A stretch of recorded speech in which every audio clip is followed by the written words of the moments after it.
Assalamu alaikum, Dr. Sahab. Dr. Sahab, I was wondering that the Eid al-Adha was not celebrated immediately after the after Prophet Abraham sallallahu alaihi wasallam. No, it was not. It was not. It's Actually, this was initiated by the Prophet himself. by the Prophet himself. Yes, this is a practice which Prophet Muhammad Sallallahu Alaihi Wasallam initiated, and he said that in order to commemorate that huge event in which he actually took this initiative in sacrificing his son, it was commemorated by him.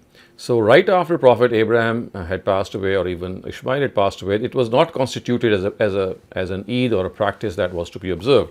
This was done in the times of Prophet Muhammad. अस्सलाम वालेकुम Walaikum assalam. Doctor साहब मेरे पास दो सवाल हैं। एक तो अभी इसी जो आज के लेक्चर से रिलेटेड है, और एक और सवाल है। अगर आप इजाजत दें तो मैं कर लूं। You can go ahead.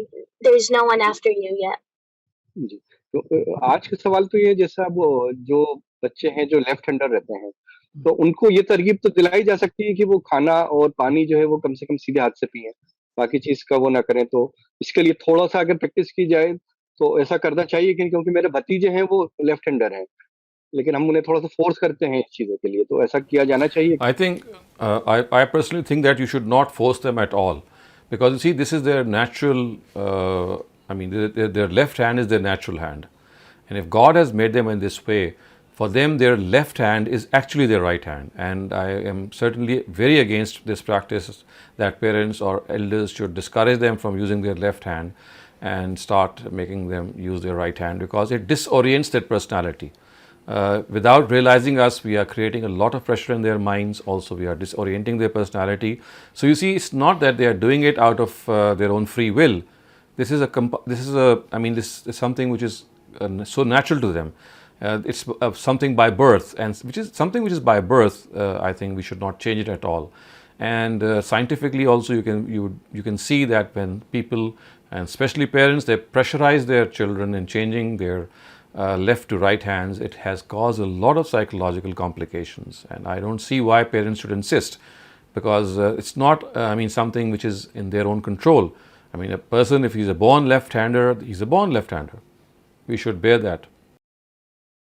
जी, तो दूसरा सवाल मेरा है, जो जंगे बद्र के बाद वो 70 कैदी जो आए थे, तो अल्लाह के रसूल सल्लल्लाहु अलैहि वसल्लम ने फिदिये के तौर पे उनको ये तय किया था कि वो मुसलमानों को पढ़ना लिखना सिखाएं। जी, तो क्या Right. अल्लाह के रसूल सल्लल्लाहु अलैहि वसल्लम ने खुद पढ़ना लिखना क्यों नहीं सीखा? मतलब ये सवाल उठा था मेरे ज़हन में। This is because this is not something of an obligation. To read and write in those times was not a part of your. He was a prophet of God. He was divinely guided, and to learn reading and writing was something of an additional sort, or something of an additional skill that he could have acquired, and he didn't choose to do that. So reading and writing is something of a additional skill, and every person has a choice for that. Being a prophet of God, he was divinely guided. He knew how salvation could be achieved. He was guiding other people, and maybe he was very hard pressed for time.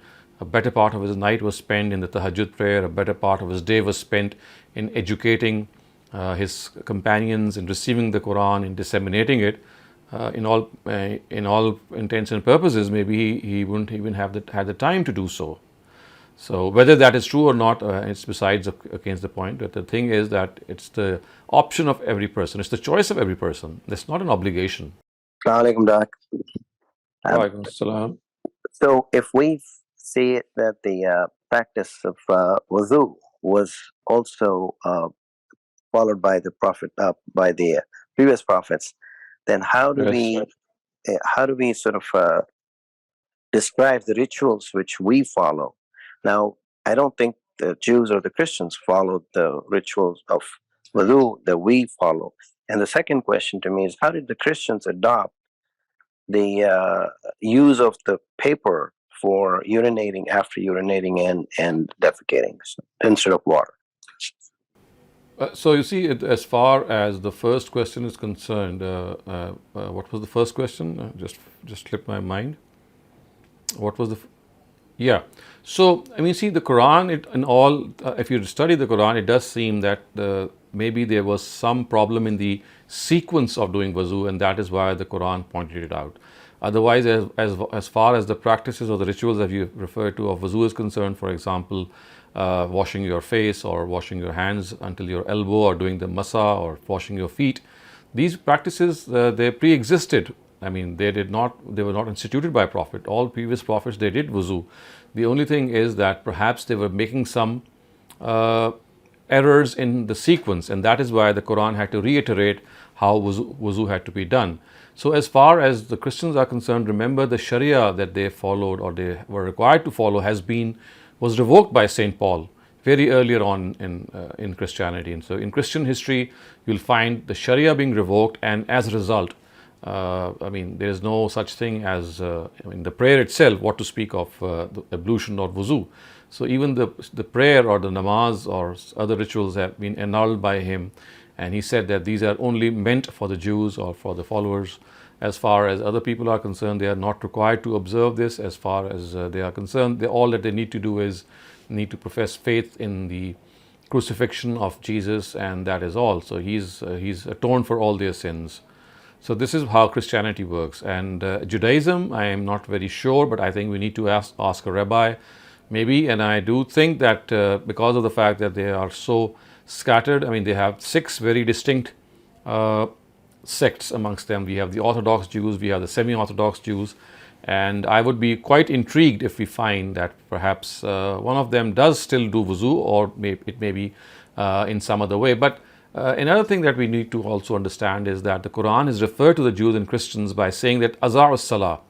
So in Surah Maryam, the Quran says that they had wasted their prayer, which means that they had just abandoned it.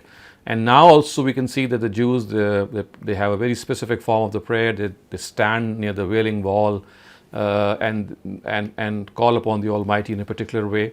They don't have those prayers. But if you look at from another angle, you find that the 5 prayers, they still exist in a lot of Jews, and in a way that they offer 3 of them by combining 2, just as the Shiites do. So even today, there are sects which pray 3 times a day. And I would not be surprised if we go a little deeper to find out that maybe they do their wuzu before they open their prayer. But I can tell you with certitude regarding Christianity, that because of the annulment of the Sharia by Saint Paul, they no longer follow this practice. My question is that there are 15 practices, and if I include the Eid al-Fitr and Eid al-Adha, there are 16 practices which are under the category of the Sunnah. But how basically we as a Muslim or a common Muslims, when we say that, okay, you have a best guidance in the life of the Muhammad sallallahu alaihi wasallam, it means that their uswa is the best guidance for a common Muslim. So for example, how other like Imam Shafi or Imam Malik or Imam Ahmed bin Hanbal define Sunnah, and what is the difference between the traditional school of thought and whatever the Frahi school of thought categorized them only in 16 categories? So, when we say that these established practices are the Sunnah, this is not correct, because as far as the Sunnah is concerned, they are much more than these. These are just the customs and etiquette, which are 17. Otherwise, you'll find the prayer, which is not mentioned here. You don't find the marriage, which is of course not mentioned here. We don't find prohibited items for consumption, which is not mentioned here. So that list is a separate list. That is the list of the Sunnah, which means the established practice of the prophets of God, which they instituted as practices. This list actually refers to some of the subcategories, some of the other practices, and some of them are mandatory and some of them are not mandatory. So you see, you need to make a distinction that one, there is the Quran and the Sunnah, and the Quran and the Sunnah, these are the 2 contents of religion. As far as Sunnah is concerned, it is much wider than these 16 or 17 practices. It has the prayer, it has several other things which are not mentioned here. These are certain traditions that we have to follow, and they form a subcategory of the Sunnah. And as far as the comparison is concerned between the Sunnah, the way what we call Sunnah, as the Farai schools calls it, and the way the rest of the Ummah calls it, yes, there is a very basic distinction that for them, everything besides the Quran, which has been instituted by the Prophet, they call it as hadith. I mean, they don't use the word sunnah for this. So for them, it is the Quran, and together with the Quran, they use the word hadith. And for them, hadith and sunnah, they are interchangeable. However, for the Farahi school, amongst what the Prophet has originated, whatever he has originated in the form of tawatur and practical perpetuation, is always a sunnah. And other than that, whatever whatever emanates from him, like for example, a hadith or reports which we call the khabar wahid, they are not called as sunnah by the Farahi school. They are called as hadith, as you can see. But you must not confuse this list with the list of the sunnah. They are two different things. Yeah, but the best practices of those sunnah. So when I say that, okay, as a Muslim, as a common Muslim, if I follow that list is complete list of whatever Rasulullah sallallahu alaihi wasallam practices, or whatever guidance given to me, that his life is actually a guidance for me to follow. No, so what we need to understand is that the uswa is a third category. It is neither the sunnah nor the Quran. It is how the Prophet followed the Quran and sunnah. So you see, again, this distinction must be made, that this verse which says laqad kana lakum fi rasulillahi uswatun hasana, which is of course occurs in Surah Ahzab, it occurs in the context when people in the battle of Ahzab, they were distraught. They were all arrayed before the enemy, and they were not united they were not in a cohesive whole, and a lot of disturbance was being created, and Muslims were showing they were showing some cowardice, and the Prophet was adamant that he's not going to lose his ground.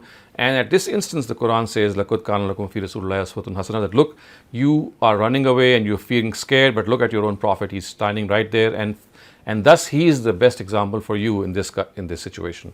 So, in the context, that verse means that whatever best way the Prophet follows in implementing religion or in following religion, that is what is called uswa hasana. So, for example, if he follows the Quran in the best possible way, that would be what we call uswa hasana. Similarly, when he follows the sunnah in the best possible way, that is what is called uswa hasana. So, the sunnah itself is not uswa hasana. These are religious practices which God has instituted as religion through Prophet Muhammad. I mean, they are religion per se. How the Prophet followed them, how he actually adopted them in his life, that is what is called uswa hasana. So another example would be that, for example, the Quran tells us that, well, you speak the truth and you be just. So this is what the Quran has said. But when the Prophet followed the Quran in, for example, speaking the truth, or in going to high standards in his justice, there he actually displayed uswa hasana. So by following what the Quran has said, he displayed uswa hasana.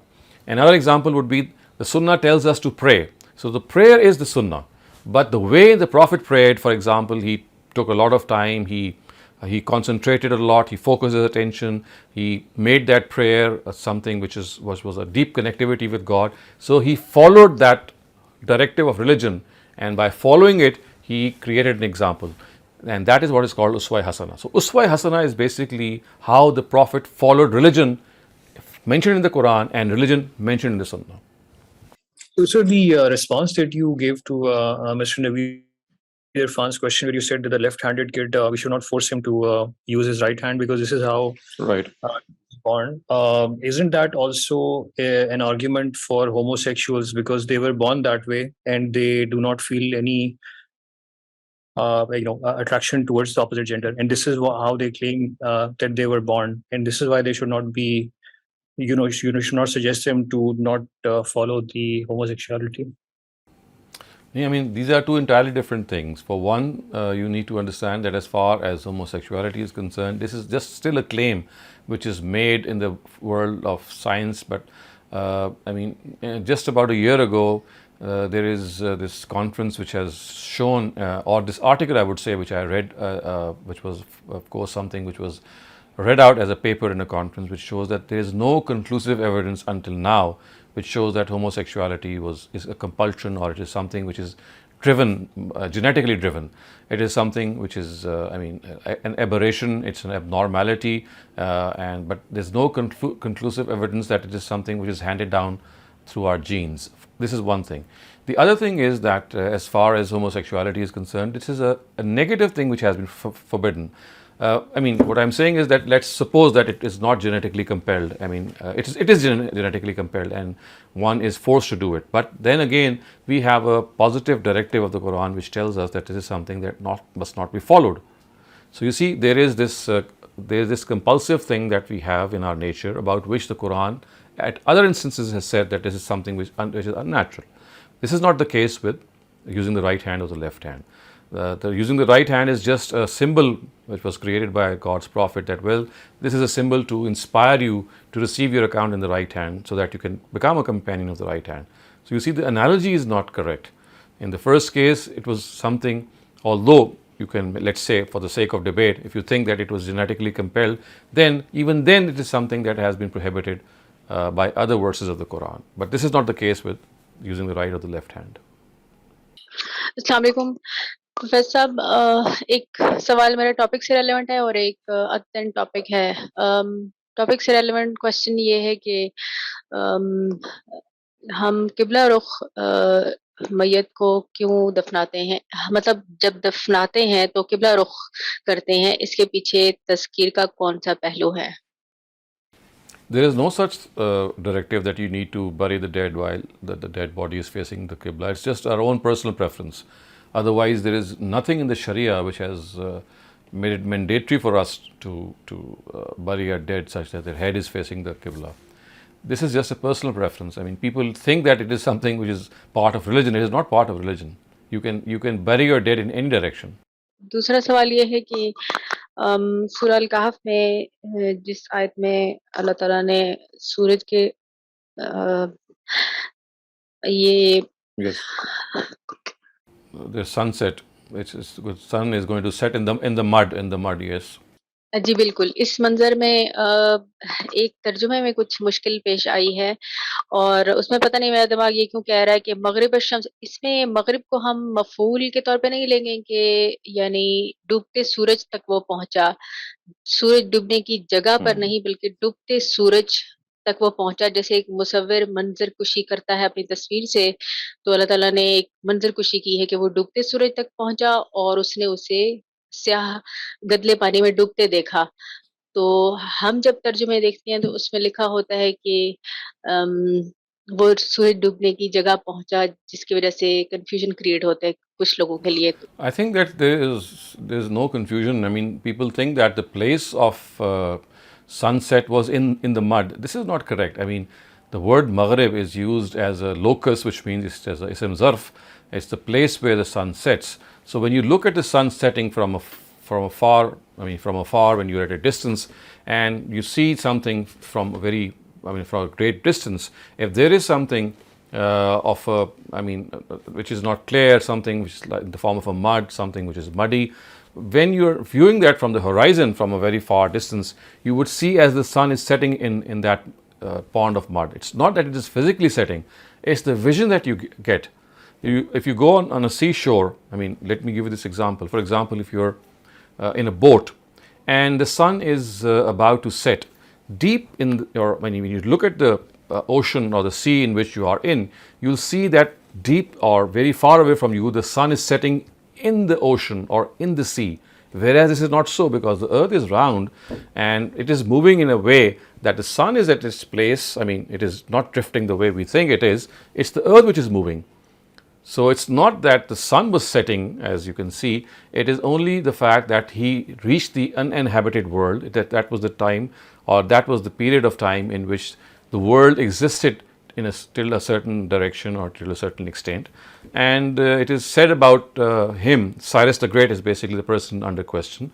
So Cyrus the Great, who was an Iranian king, he was the person who, when he reached this extent, which is he's also called by the name of Zulkarnain, he said that this is the place in which he has reached the last extent of human civilization.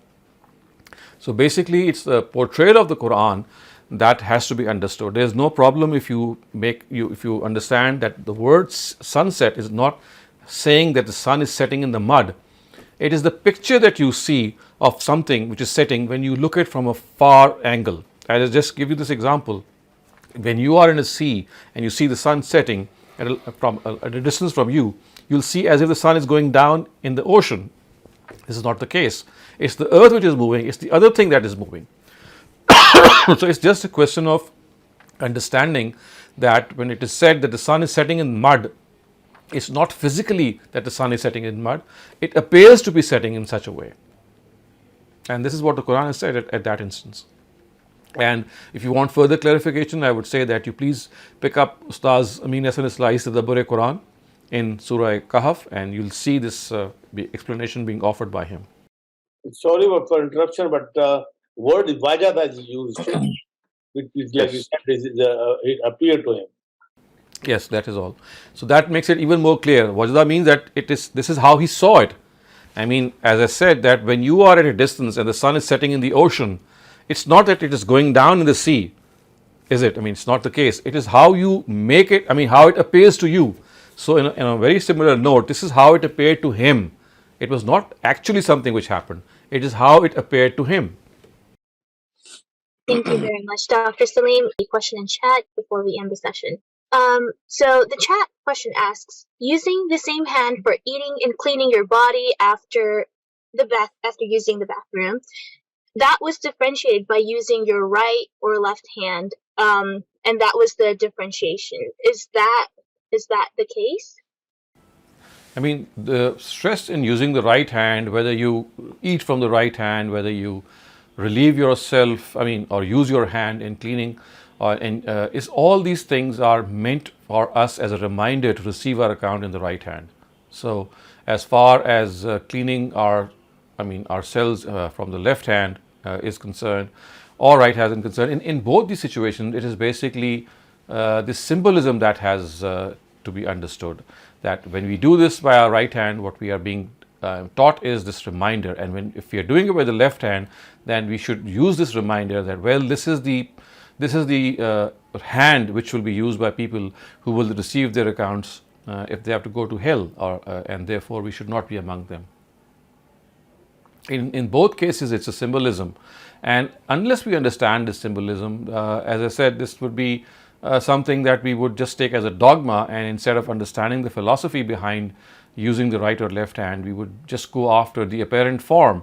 And as this has been seen in most cases, that without realizing, we would be, I would say, not behaving properly with people who are naturally left-handed, and we would be forcing them to use their right hand because we have not understood the philosophy of using the right hand.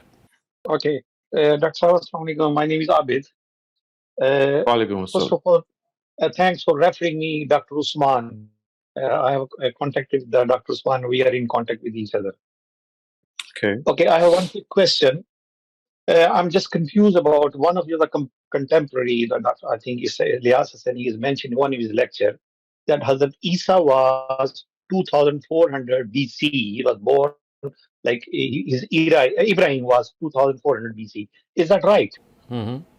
Yes, it is. Because you see, he existed about 2000 years before Christ.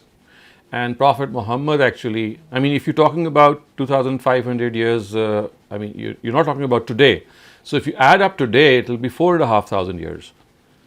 If you're talking about Prophet Muhammad's time, you see, Prophet Muhammad's time, he said 2400 BC or 2400 years before Prophet is the right thing. It's not from today, it's from the time of the Prophet. If you add up for today, that would be 4,000 years or 4,400 years to be precise.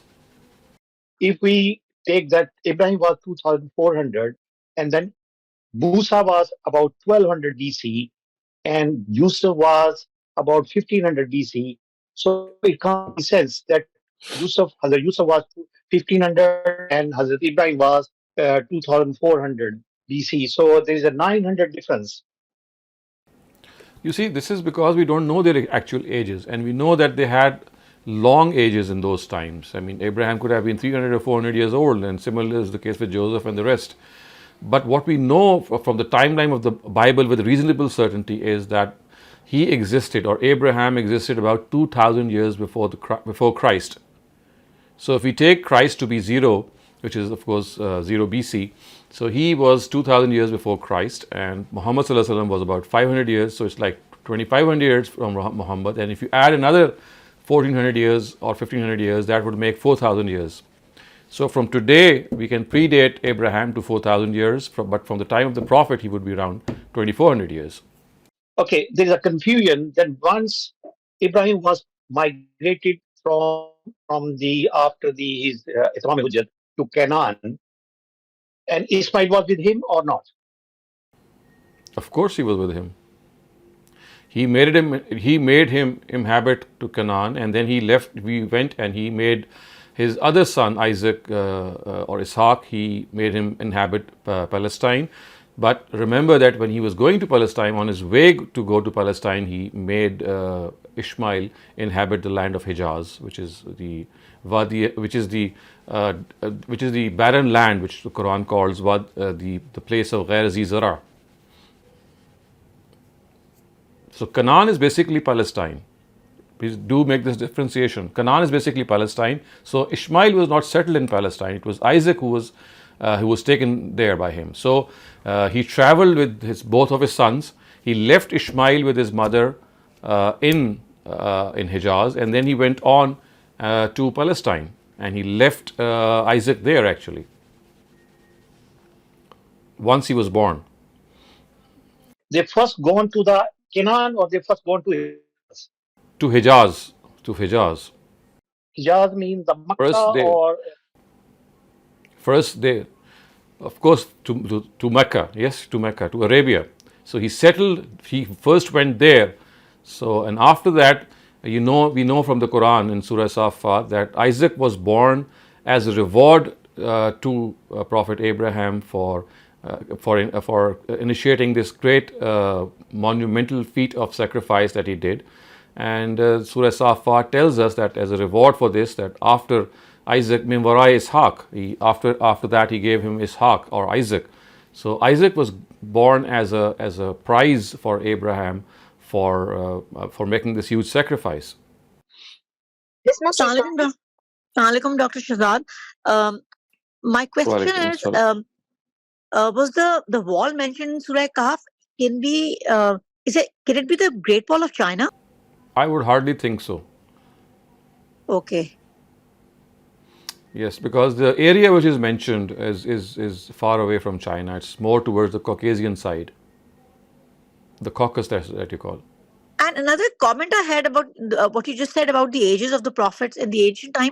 Is it possible that the ages were the same, but time was calculated differently, days were calculated differently? So that's why we think that Nuh was 900 years old? Or that is not possible, because we know that the calendar, either the solar calendar or the lunar calendar, that was in practice in Arabia, and in parallel to in other countries of the world, there was this. These dates were written when letters were written to various people. So we know that the time calculation was the same, the years were the same. Of course, the difference was the lunar year, which is different from the solar years by 10 days, or by a certain amount.